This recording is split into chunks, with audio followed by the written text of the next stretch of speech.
Hello बच्चों।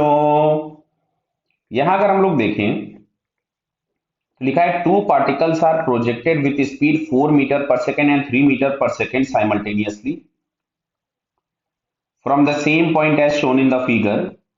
अब इसमें पूछा गया है रिलेटिव वेलोसिटी क्या होगी, ये सारी चीजें, रिलेटिव एक्सेलरेशन की वैल्यू क्या होगी, ये सब हम लोगों को चेक करना है। तो सबसे पहले हम इनकी वेलोसिटी और एक्सेलरेशन लिख लेते हैं। तो मान लेते हैं इसको हम लोगों ने पार्टिकल 1 कंसीडर कर लिया और इसको पार्टिकल 2 कंसीडर कर लिया। तो 1 की अगर हम इनिशियल वेलोसिटी लिखें, मान लो u1, तो यहां से हम लोगों को मिलेगा 3 cos 37 i cap plus 3 sin 37 j cap. Clear है बेटा? तो यहां से मिल जाएगा 3 और cos 37 हमारे पास होगा 4/5 i कैप प्लस 3 sin 37 होगा 3/5 j कैप।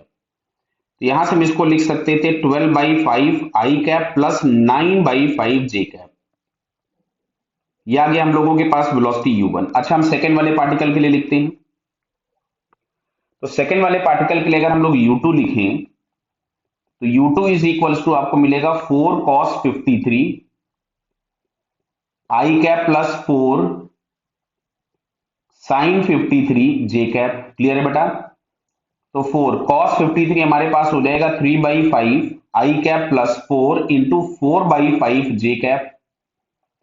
तो फाइनली यहां से मिलेगा 12/5 i cap plus 16/5 j cap. ये हम लोगों के पास u2 मिल गया। अच्छा, दोनों पे जो लगने वाला एक्सेलरेशन है वो ग्रेविटी का है।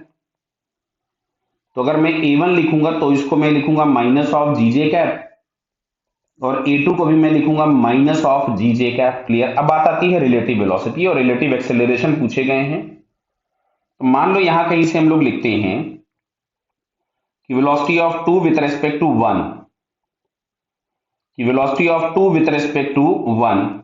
समझ रहे बेटा आप? तो यहां से हम लोग लिख देंगे u2 माइनस u1।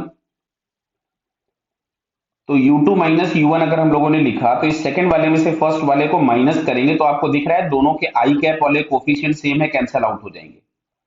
जे कैप में 16/9, यहां से मैं लिख दे रहा हूं 16/5 माइनस 9/5 टाइम्स जे कैप। तो यहां से आपके पास मिलेगा 7/5 टाइम्स जे कैप। सिमिलरली अगर मैं लिखूं acceleration of 2 with respect to 1 तो 0 मिलेगा, क्योंकि दोनों के एक्सेलरेशन बराबर है, कैंसिल करिएगा 0 हो जाएगा। अब हम ऑप्शंस पढ़ते हैं। तो पहले ऑप्शन में लिखा है there relative velocity is along vertical direction. सही, देखो रिलेटिव वेलोसिटी में केवल जे कैप वाला कंपोनेंट आ रहा, मतलब वर्टिकल डायरेक्शन में है। There relative acceleration is non zero, गलत हो गई बात। तो एक तो इसका पहला ऑप्शन सही हो गया है। They will hit the surface simultaneously, ये भी बात गलत है, क्योंकि दोनों के वर्टिकल कंपोनेंट्स अलग अलग है। इसका वर्टिकल कंपोनेंट 9/5 है और इसका वर्टिकल कंपोनेंट 16/5 है। तो दोनों अलग अलग टाइम पे हिट करेंगे। क्यों? क्योंकि टाइम ऑफ फ्लाइट और मैक्सिमम हाइट डिसाइड करने के लिए वर्टिकल कंपोनेंट काम का होता है। Relative velocity is constant and has magnitude. हाँ, जब तक दोनों हवा में हैं, अगर कोई भी ग्राउंड पे नहीं आया है तब तक रिलेटिव वेलोसिटी आपके पास 7/5 आ रही है, जिसको हम लोग यहां से लिख सकते थे 1.4 जे कैप।